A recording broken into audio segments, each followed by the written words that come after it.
নমস্কার বন্ধুরা, আজ আবার চলে এসেছি নতুন একটা রেসিপি নিয়ে।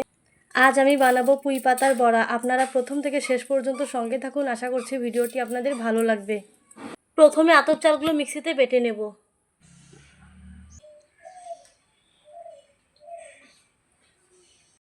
এবার আমি এর মধ্যে দিয়ে দেবো স্বাদ মতো লবণ, হলুদ আর লঙ্কার গুঁড়ো দিয়ে সব কিছু একসাথে ভালোভাবে মেখে নেব।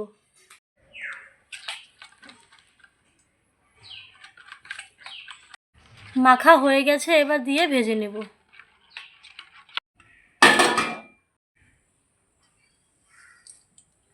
গরম হয়ে গেছে, এবার এভাবে এক এক করে দিয়ে ভেজে নেব।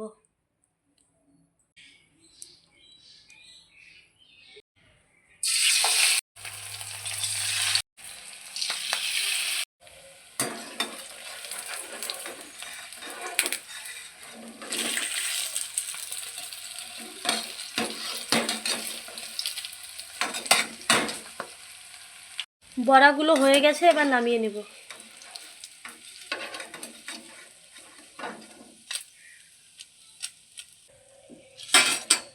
সেম ভাবে আবার দিয়ে ভেজে নেব।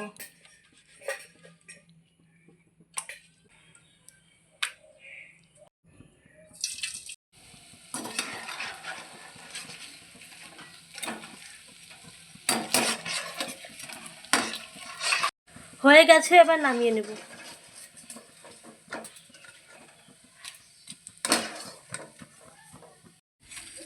আপনারাও এভাবে পুঁই পাতার বড়া বানিয়ে খাবেন, আশা করছি ভালো লাগবে।